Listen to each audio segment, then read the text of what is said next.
Hello and welcome to Property Question Time. I'm Stephen Galpin and this is the show where you can have your property related questions answered by a team of experts. We're coming to you today from the heart of Canary Wharf in London, and helping me answer your questions is first of all Phil Crawford, investor and right to manage and leasehold expert. Welcome to you, Phil. Good morning. Thank you. And joining Phil is John Howard, property developer, investor, author, and jolly good chap all round. It's very nice of you to say so. You don't always say that, Mike. So thank you very much. Well, it's bright and early in the morning. It is. We'll keep the mood light. Okay, so we'll get on with the questions. And Phil, you're going first. Can the experts please identify the key points of the new Leasehold Reform Act affecting the smaller landlord? And Phil, we've only got 5 minutes. Keep it short. Well, I think the Leasehold Reform Act was meant to assist leaseholders in dealing with issues of service charge and ground rent and lease extensions. But the Leasehold Reform Act didn't really address the situation of service charge abuse. Whilst managing agents may be set up as limited companies, they're not regulated. That's a huge problem. So it means that they're not accountable, and they can choose a service charge level at what they see as fit. That makes it very difficult for flat owners who are in some ways constricted by the choices of the managing agent. The right to manage opportunity gives flat owners, if you have a 50% majority, to take over the management so that flat owners can take control, which is a good thing as long as you've got the required number. Is it a good thing? Because I see today that the laws and legislation surrounding leasehold and service charge in particular is so complex and could be quite sort of litigious if you're not very careful. And also, if you don't perform properly, it can have very serious legal consequences for the person who's not conforming. Are long leaseholders capable of running their own buildings? And I'm talking here in particular in London with the big tall blocks, you know, with 300, 400, 500 units. Quite a job, isn't it? It's a difficult job, particularly for the uninitiated. It would be in the best interest of leaseholders if they do a right to manage to appoint a qualified firm who are capable of managing. The laws are very strict on fire safety, on many other issues. And a lot of leaseholders are not familiar with the compliance regulation laws. So to take on that responsibility, you need to have the knowledge. But if you just look at the logistics of how that would work, the leaseholders, let's say they get their 50% majority, which again isn't the easiest task in the world, especially when you've got a lot of owners that live abroad and that sort of thing. But okay, so let's assume they get their 50%, they get the right to manage, they appoint a managing agent then because they suddenly realise it's pretty complex. But really, you're back to square one because that's all the freeholder will have done is appoint a managing agent and have you manage. So all you've done is change the managing agent, really. But hopefully they could find someone who's got a reputation which is quite valuable and they've come on good authority, and perhaps they can just choose someone who is better at doing the job. It's complicated. As I said, it's not a subject which is easy to understand for a lot of leaseholders. I think they struggle with the legislation. In some ways, I think I have done a right to manage myself several times, and I am familiar with the legislation, so I will take on the management myself. Smaller blocks, not big blocks, but I'm capable because I've had the experience of doing it for many years. Most people haven't. As you said, it's hard to get 50% of the owners to get together. That's your first obstacle. If once you've achieved that, as a group, you might choose to manage the building and everyone has their own input, and together you may be able to do it as a group of flat owners. So you could keep it in-house if you've got the qualified people. I mean, it is hard. And one of the things actually is the perception of the managing agent, because, you know, I've lived in blocks where the leaseholders say, oh, you know, those managing agents, they work for us. We're the ones paying the bills. Popular person. Yeah, but the tenants think that the managing agent's working for them. They're not. They're an independent party that's working equally for the tenants as well as the freeholder. Without question. So the perception can actually cause trouble in itself, can't it? Well, it can, but you can remember that the leaseholders are paying service charge. So they're paying for the services of the managing agent. Yeah. And they're entitled to get a service.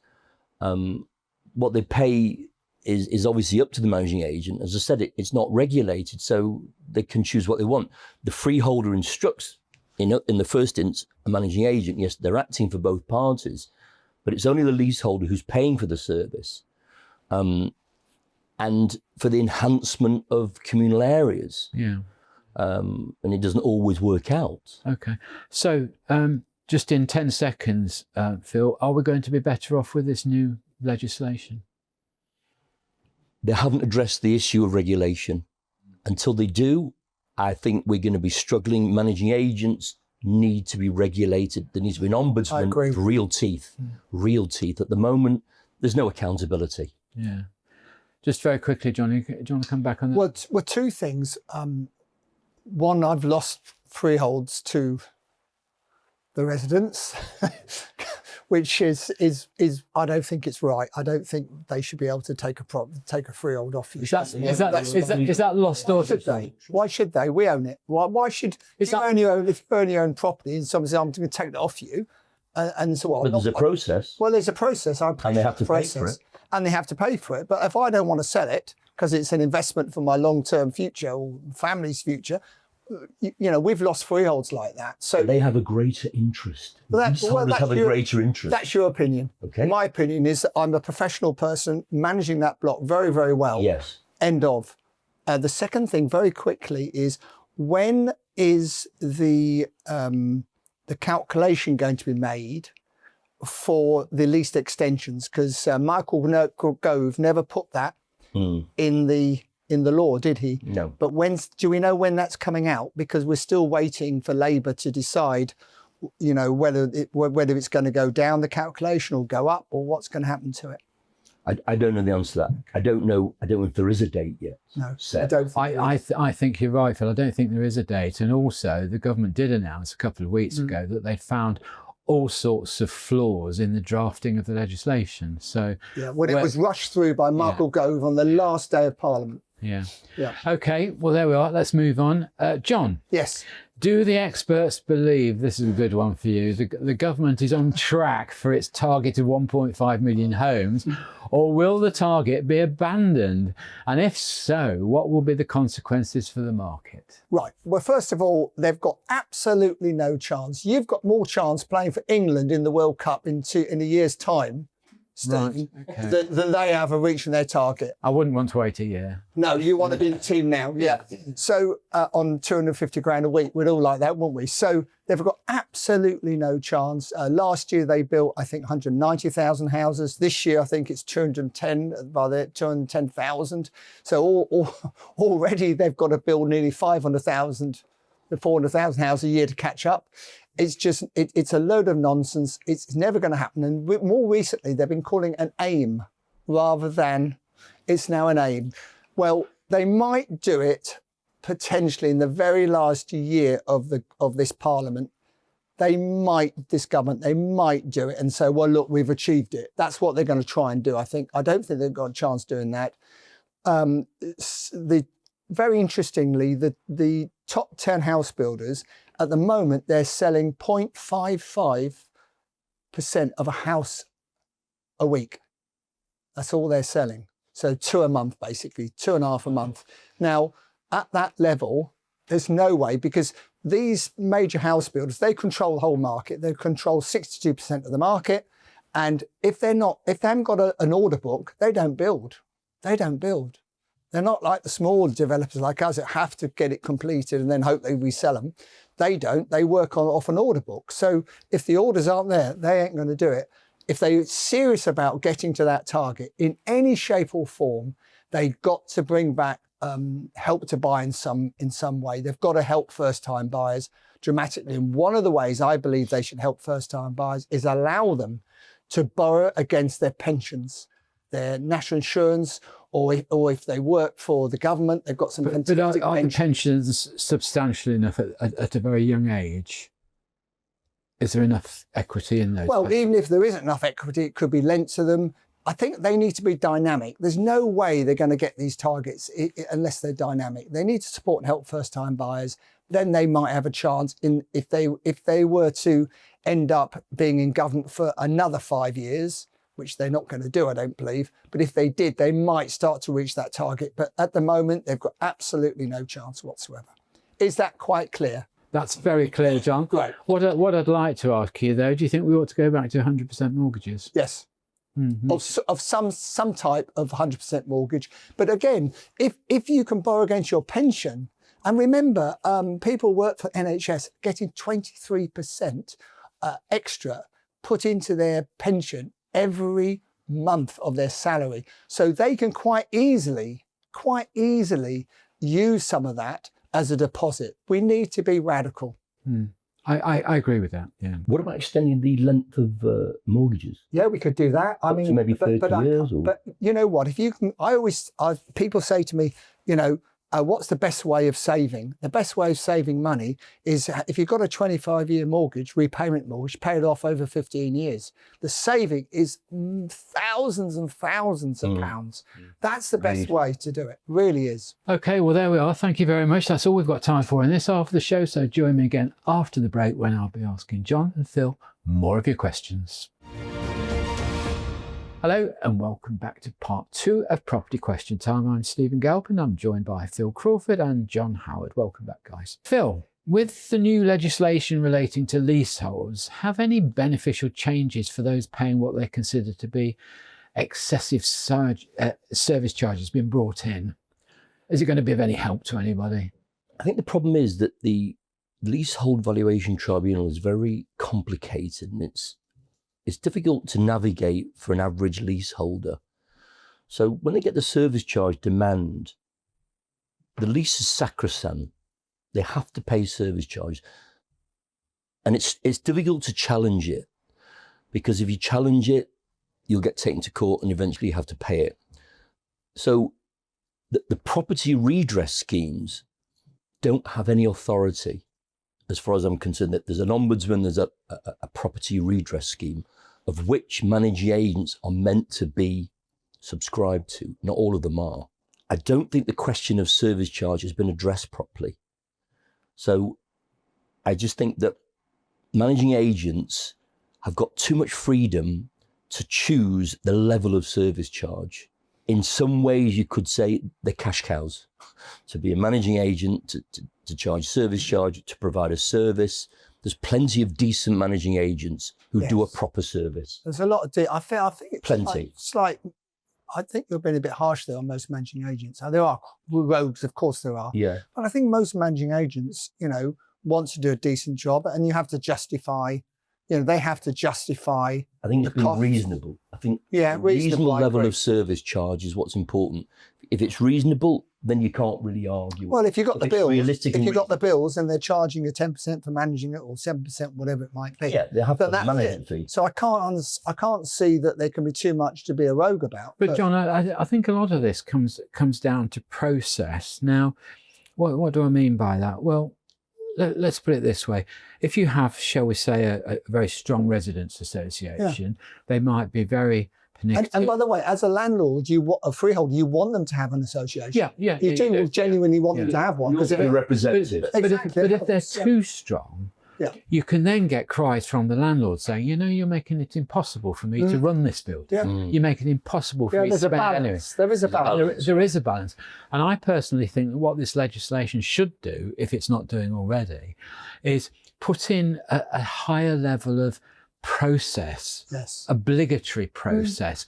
How say over £5,000, for instance, how would a freeholder choose a contractor? How would you ensure he hasn't got some kind of vested interest in the contracting company? No conflict of interest, that Get sort 3 of quotes thing. is the answer. But conversely, then there's other sides. As you said, it's very difficult to actually challenge a service charge. It is. And if you do, and you end up being taken to court to have your lease effectively cancelled because you haven't paid your service charge. I think my understanding is that if the freeholder takes back that lease, Forfeits the lease, then he sells it, he doesn't necessarily have to pass to you the balance of what he gets. Stephen, and Phil, how often I've got excited a few times where I think I'm going to get the lease back of the flat. It's a hard process. But I'm telling you, it's a long process. It's complicated. No judge is going to do that these days. No judge is. There have been instances. They're going to. How rare? Very, very few. It's rare. It's rare. Anybody listen to this still show, a threat. Don't think it's going to happen, because genuinely, it's the law. But it never. Don't you think these things ought to be taken out of? I think it should be. I think Phil's absolutely right. It should be regulated. The whole thing is mad not to be regulated. I agree. Not difficult at the stroke of a pen to have a proper ombudsman who's got real teeth. Yes, I real agree. Teeth. And that's good for both sides, in my view. Both sides. An independent ombudsman who will, act impartially. Yeah, because sometimes the leaseholders can rely on. Well, also sometimes the leaseholders are unreasonable.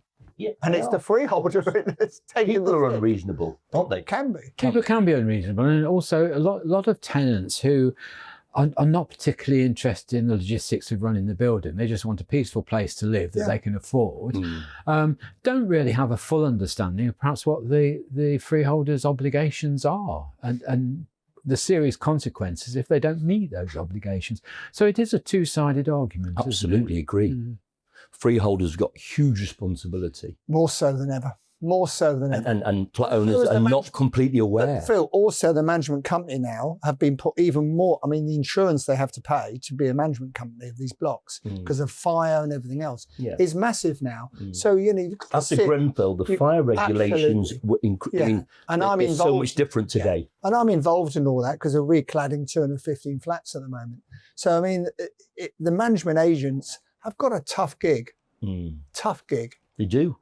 They're not very well liked. Well, they're never going to be liked by anybody. I don't like. Does anybody like them? I don't like my managing agents, and the residents don't like them either. So, we both think each thing they're not doing a good enough job. But it's a tough job. It's a tough job. Tough job. Yeah. It is. Well, there we are. Okay. Well, thank you for that, Phil. John. We have now the Leasehold Reform Act and in addition the Renters' Rights Act. How will these two pieces of legislation affect housing development across the UK, John? Well, I think Phil can probably answer this as well as me, if not better. But basically, I would say that certainly, let's take the Renters' Reform Act first. And Phil understands the law better than me on this, I'm sure. So he'll jump in, I'm sure, at any moment. But and rightly so. But basically, the landlord, every time a new law comes out, 2.4 million landlords, this affects private landlords. The Conservative government slaughtered them. And then this government have just carried on doing the same thing. And at the end of the day, there'll be less and less private landlords. And we were saying, weren't we, in the green room, that really they want to get rid of private landlords. Yeah. The Conservatives did, and this lot do, and replace them with these big pension funds that can build these brand new properties, and they borrow the money. They look at it over 50 years. Now we all have to look at most our deals we do over 10 years if we're investors, really, don't we? They can look at it over 50 years and probably happy with a 3-4% return to start with. And that's very, very different. And you can understand why government wants to do that. I don't believe there's that many rogue private landlords left anymore. There are some, of course, but I don't think there's that many. And this will really affect that market. And if you're looking to come into that market now, is it a good time to come into that market to be a private landlord when everyone is leaving? Normally, when everyone's doing something different, it's quite a good time to get in. So that's an interesting one. On the development side and the Leasehold Reform Act, these big tower blocks, they've got major problems, not just with the service charges and the resales are the problem with these blocks now, and also because of what happened at Grenfell, the cladding. These big tower blocks are having a hard time of it. Prices in these blocks has gone down substantially on many of them, not just in London, but other places as well, because of the cost of repairing them and just renovating them if they're 15, 20 years old. So I think that's a big, big problem That's a big problem going forward. And flats are always less popular than houses, ultimately. John, let me just ask you. So, in one way, the government would think they've just heard music with you saying prices have come down because that would make things more affordable for people. But are they mortgageable though?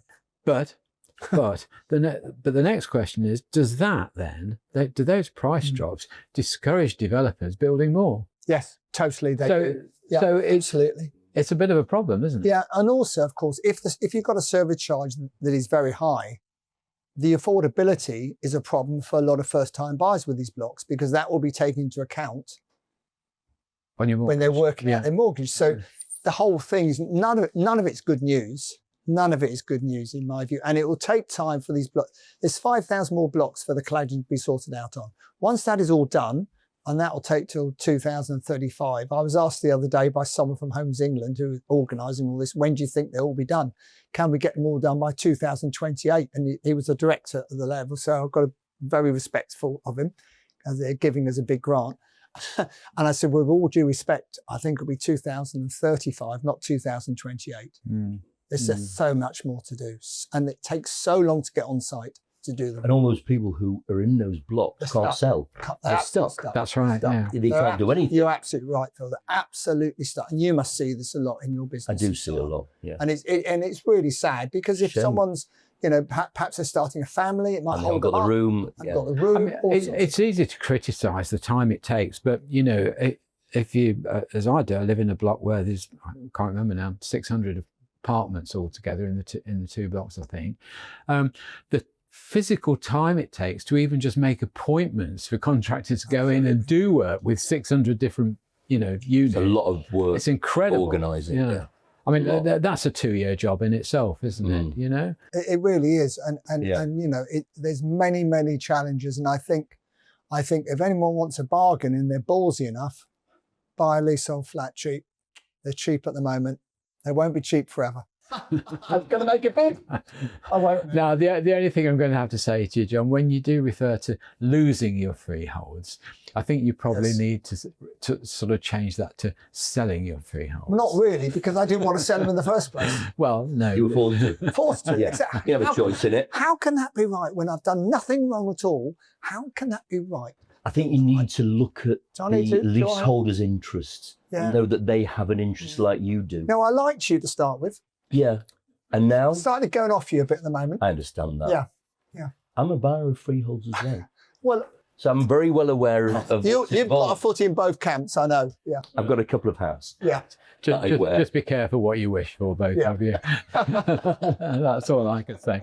Okay. Well, look, there we are. I'm going to say a big thank you to Phil Crawford. Thank you so much. Thank you. Thank you for coming in. And John Howard, thank you once again for coming in. Always a pleasure. Spending your time with us. I'm Stephen Galpin. Don't forget to join us again on London TV, channel 117 on Sky, every Wednesday at 7 p.m. See you next time.